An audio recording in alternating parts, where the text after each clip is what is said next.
Ashmi just mentioned we were talking about so many different things, and off air she used the word which is one of my favorite word, energy. Yes. Right, the energy that is right now, not just in this table, but the energy that we feel in 2026. How is that? I want to ask both of you, since we're in the beginning of the year, how does 2026 look for you? Mike, why don't you start? How does it look for you? I think the energy is high. It's so full of possibilities for everybody, for the United States, for Nepal, for all of us in this room. And, before we started filming, we were talking about perspective too, right? Yeah. And I think your perspective defines that energy as well. So it's up to us to have a positive perspective moving forward into this year. That's 100% right. 10 years of being Miss Nepal, right? 2016 was when you were Miss Nepal. Yes. Oh my God.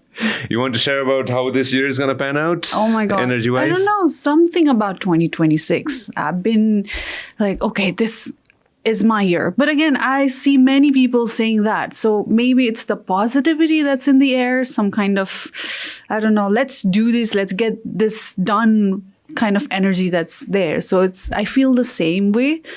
Not just in a personal level, also for our country. I'm very hopeful. I'm very, very, very hopeful about how things are going to go.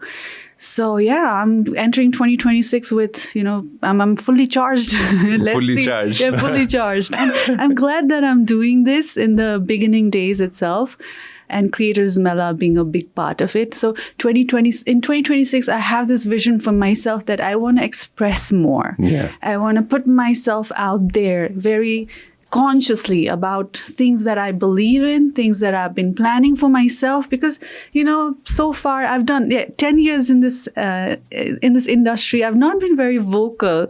I've not been very, expressive about the things that I believe in, and I want to do this year. So no, I'm glad. I'm really, really happy. I see a different side of Ashmi on the podcast, this time around. And again, 2026 just feels like our year. Yeah. Year for Nepal, year for US-Nepal ties to be more stronger, the year for creators to go ahead and do amazing work, not just in Nepal, but all around the world. True. It just feels like our year. It just feels like that, Mike. Yeah, absolutely. And, Ashmi, you mentioned vision and you mentioned the Creators Mela. And this year, the tagline, the slogan for our Creators Mela is from vision to venture. So really, how do you take your passion, your ideas, this inkling of a feeling, and really just expand it and grow it and make it into something big and sustainable? And so, what we're trying to do with the Mela is just build on all this momentum that, we've been building with the Mela in the past iterations, building on all these ideas, all this creativity, and make it something bigger and sustainable. And, just so grateful to have you, Sanjay, and you, Ashmi, and all of Nepal's top creators coming together over 3 cities over the next 3 weeks to really just share the best practices on how to scale your vision and share that with the folks in Chitwan, Nepalgunj, and back here in Kathmandu. Mike. Thank you, Mike, for having us. It really means a lot to be part of this big event. No shadow of a doubt on that. Mike, I'm really glad. I just want to say this to friends who are listening, as well as to the US Embassy as well, for venturing outside of Kathmandu. Last year, if I'm not mistaken, we went to Itari and we went to Pokhara. Right. This year, we're in Chitwan, and then, this year we're in Nepalgunj, and then we're also in Chitwan first, if I'm not mistaken. So going out of the city, out of the capital, that means so much personally to me. Creators from outside the capital, they are a part of this now. They get to go ahead and learn from creators across the country. That means so much to me. Thank you so much for that. Absolutely. We, of course, we love Kathmandu, but we want to, share the love and get outside of the orbit of Kathmandu. There's a lot of great events happening here all the time, but there's just so much talent and creativity around the entire country. And we saw that last April, when we had the Creators Mela in Itari and Pokhara. We honestly we were taking a little bit of a risk though, right? Because we had never done something this big outside of the capital. But in Itari, people were outside the door waiting to get into the event. 1,000 people at that Mela, and also in Pokhara, another 1,000 people, and just really great energy. And, it's funny, beforehand, people were kind of joking about, some people a little more laid back, especially in Pokhara. Pokhara takes it a little bit easy, but people were in line and on time for our events. And, that just bodes so well for Chitwan and Nepalgunj. The registration numbers are already in the thousands for these events. Yeah. And I think just looking at the content that we've put out there so far, featuring both of you, so thank you for that. It's reached over 5 million people so far. So just really good engagement thus far, and a good indication of what we can expect in Chitwan, Nepalgunj, and in the finale back here in Kathmandu. People are excited about it, and that means the most. Asmi, when did you start your social media game? All right, was it Instagram? Was it Facebook? Was it something else? YouTube? What did you start off with? High five. High five. What's high five? Remember? Oh, you know, or you don't. I've heard of it, but remind the audience maybe. Okay. Yeah, you go for it. It used to be a very, I don't know, some very funky looking. Is it still there? Something like this, yeah. Something like this. It used to be very. If I think about it, Facebook used to be much simpler. We thought like Facebook was for older people back then. Maybe it still is. I don't know. But then Facebook used to be more serious. High five was a little laid back, casual. Funky. Yeah, you chat. If you like somebody, you approach there. You write it on their wall. Remember? Yeah, I do. You put stickers. So it used to be like that. That is when it started.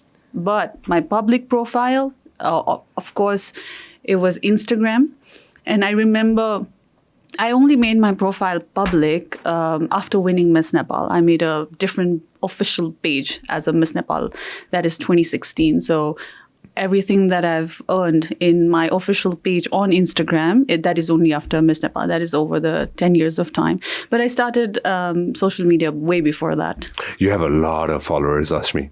A lot of followers, all right? It's crazy. It's insane. I wanna jump in and talk a bit about the platform that she mentioned. I grew up with this platform too. It was equivalent to MySpace. Okay. Very similar to MySpace back in the day. So I had a High Five and MySpace. All right, and then we all transitioned to Facebook. As soon as Facebook took off, everybody went to Facebook. Yeah, we all did. We all went to Facebook.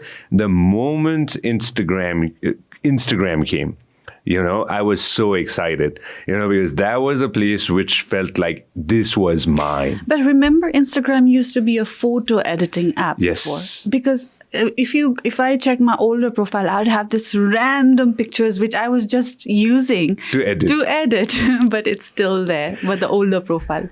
Show Ashmi's Instagram to everybody. Oh my God. Mike, when did you start tell us a little bit about your social media game. So Facebook originally was just for college students. So, I'm a little bit older than you guys, I think. I graduated from UCLA in California in 2004. And my girlfriend at the time got me a Facebook account just so we could keep in touch as I moved off into the world. So we had the wall and everything. Everyone was just leaving comments to each other just for college students at the time. So all the way back in 2004, I got my account on Facebook. And 2004. Yeah. So how long? 22 years ago. Yeah. Long time ago. That app has gone through so many evolutions, and now here we are with Instagram. Instagram, go a little bit up. Ashmi has Mike, help me out with it. Is it 551K? Yeah, 551K. Yeah. Right. Damn. You started with 0. Yes, 2016. So 10 years, I gained over 5 lakh followers. 5 lakh followers. Yeah. And then show everybody Mike's Instagram too. We have to go ahead and do that as well. There you go. I'm working my way up to 5K. No, but Mike, like I said before, your Instagram game is really good. Oh, thank you. Really good. I appreciate love how you go around Kathmandu. It's like Mike in Kathmandu. Like, how they say Emily in Paris says. Mike in Kathmandu. It's weird in this position as a diplomat here in Nepal, because this account was my personal account. Yeah. But just through the nature of what I do, especially in here in Nepal, I'm just, adding a little bit of a mix in terms of just some of the other activities I do through the embassy, but also just my personal life too. And just, I think as a society, we're kind of in this evolution in terms of what we do present on social media. So it is this merging of personal and professional life that we're all kind of trying to navigate right now, frankly. But I feel like it also works. I mean, when I see your profile, for me, it's like, okay, I see the human side of you, because honestly, from a very, let's say, a very layman's perspective, when we think of a diplomat or somebody who's working at the embassy, we get easily intimidated. But then you being in a public relation, for us, it's like, you feel very welcoming, and it's not very intimidating for us to come and approach you. And the way you're showing love for our country, it shows that, you're here for us. I appreciate you saying that. And honestly, it's 100% sincere. I came to Nepal. My first time in Nepal was 20 years ago as kind of this young lost backpacker. Yes. Landing here in Kathmandu, taking a bus to Pokhara, and trekking to Annapurna Base Camp, and just falling in love with Nepal at that time, and just being so lucky to come back for more treks, studying in a monastery back in 2016, and now just here officially representing my country. A complete honor, and I just feel such a genuine, sincere connection with Nepal and its people. I feel so grateful to be here, and just I'm happy to share what I'm seeing as I go about exploring the country and having these great experiences. That's amazing.